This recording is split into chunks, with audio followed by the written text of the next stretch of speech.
மலசமுத்திரம் பேரூராட்சி தமிழக வெற்றி கழகத்தின் பேரூராட்சி கழக பொருளாளர் திரு வேல்முருகன் அவர்கள் மகளின் காதணி விழாவிற்காக சிறப்பு விருந்தினராக வந்திருந்தேன். இந்த விழாவில் கலந்து கொண்டதில் பெரும் மகிழ்ச்சி. அதன் பிறகு கட்சி நிர்வாகிகளுடன் ஆலோசனை கூட்டம் நடைபெற உள்ளது. இந்த முக்கியமாக இந்த எஸ்ஐஆர் வரை வாக்காளர் பட்டியலில் விடுபட்ட பெயர்கள் சரிபார்த்து யார் யார் பெயர்கள் இடம்பெற வேண்டுமோ ஒவ்வொரு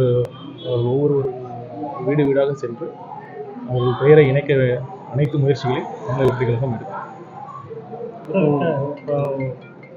எஸ்ஐஆர் பணிகளில் உங்களோட பங்களிப்பு எந்த அளவுக்கு இருக்கு? பூத் கமிட்டி எல்லா பூத்துக்கும் போட்டீங்க? எல்லா பூத்துக்கும் பொறுப்பாளர்கள் போட்டாச்சு. இப்போ எங்கன்னா ஒவ்வொரு பூத் வாரியாக யார் யார் பெயர் விடுபட்டிருக்கோ அவங்களுக்குலாம் பூத் அந்த பொறுப்பாளர்களுக்கு கொடுக்கப்பட்டு அவங்க அவங்களுக்கு உட்பட்ட வீடுகளுக்கு வீடு வீடாக சென்று யார் யார் பேர் விடுபட்டிருக்கோ அவங்க பேரெல்லாம் இந்த உரிய ஃபார்ம் ஃபில் பண்ணி அனைத்து முயற்சிகளையும் நாங்கள் எடுக்கிறதுக்கான உத்தரவு தலைமையிலேருந்து இருக்குது. அதை நான் அந்த ப்ராசஸை ரிவ்யூ பண்ணுறதுக்கு தான் வந்திருந்தேன். அடுத்த மக்கள் சந்திப்பு நிகழ்ச்சி எங்களான அதிகாரப்பூர்வமான அறிவிப்பு வரும். சேலத்துலேயும் நாங்கள் அனுமதி ஏற்கனவே எங்களுக்கே தெரியும், அனுமதி கேட்டோம். நாங்கள் அதுக்கு பல நிபந்தனைகள் விதித்து அது அந்த நடைபெற முடியாமல் போய்விட்டது. விரைவில் அடுத்த மக்கள் சந்திப்பு இருக்கும். கூட்டணி சம்பந்தமான எந்த முடிவுமே உங்கள் தரப்பிலிருந்து இதுவரைக்கும் வெளியில்லை. ஏதாவது கூட்டணி ஐடியா ஏதாவது? கூட்டணி குறித்து சென்ற மாவட்ட செயலாளர்கள் கூட்டத்தில் ஏற்கனவே ஒரு குழு அமைக்கப்படும் என்று முடிவு செய்யப்பட்டது. அதற்கான குழுவை தலைவர் அவர்கள் விரைவில் அறிவிப்பார். எதிர்பார்க்கிற மாதிரி கட்சிகள் ஏதாவது இருக்கா உங்க கூட கூட்டணிக்கு வர? நிச்சயமா ஒரு வெற்றி கூட்டணி அமையும். தலைவர் அவர்கள் 2026 தமிழக வெற்றி கழகம் தலைமையில் ஒரு பலமான கூட்டணி அமைந்து தமிழக வெற்றி கழகம் ஆட்சி அமைக்கும். எங்கள் தலைவர் முதலமைச்சராக பதவியேற்பார். பாஜக கூட்டணியோட நிச்சயமா நாங்கள் ஏற்கனவே அறிவிச்சிட்டோங்க.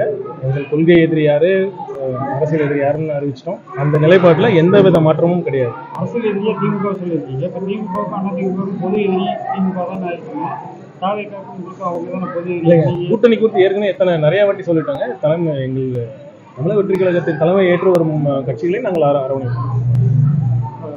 தலைமை ஏற்று வந்தால் மட்டும்தான் கூட்டணி. எங்கள் தலைவர் அவர்களை முதலமைச்சராக ஏற்கும் அனைத்து கட்சியும் அந்த திமுக பாஜகவை தவிர யார் வந்தாலும் அரவணைப்போம். இப்போ காங்கிரஸ் தரப்புல தாவேக்கால பேச்சுவார்த்தை நடக்குன்னு சொல்றாங்க. அது எந்த அளவுக்கு அது செயல்முறையில் இருக்கு? உரிய நேரத்தில் அதற்கான அறிவிப்பு வரும். கூட்டணி குறித்து நான் ஏற்கனவே சொன்ன மாதிரி அந்த குழு அமைத்தவுடன் அதுக்கான பணிகள் தொடங்கும். கூட்டணி குறித்து பேச்சுவார்த்தைகள் பிறகு தொடங்கும். திமுகவை தவிர வேற எந்த கூட்டணியும் கிளியர் கட்டா இல்லை. நீங்க எதுவுமே சொல்லாமல் இருக்கிறதுனால யூகங்கள் மட்டுமே வெளிவந்துருக்கு. ஏதாவது ஒரு அவுட்லைன் கொடுத்தீங்கன்னா கட்சியோட நீங்கள் அரசியல் கட்சியை கரெக்டாக அவங்க எந்த நேரத்தில் எப்போ முடிவு எடுக்கணும் அவங்களுக்கு தெரியும். கண்டிப்பாக தேர்தல் வரத்துக்கு இன்னும் 3 மாதம் இருக்குது. அந்த உரிய நேரத்தில் அவங்க அரசியல் கட்சிகள் அவங்க முடிவு எடுப்பாங்க.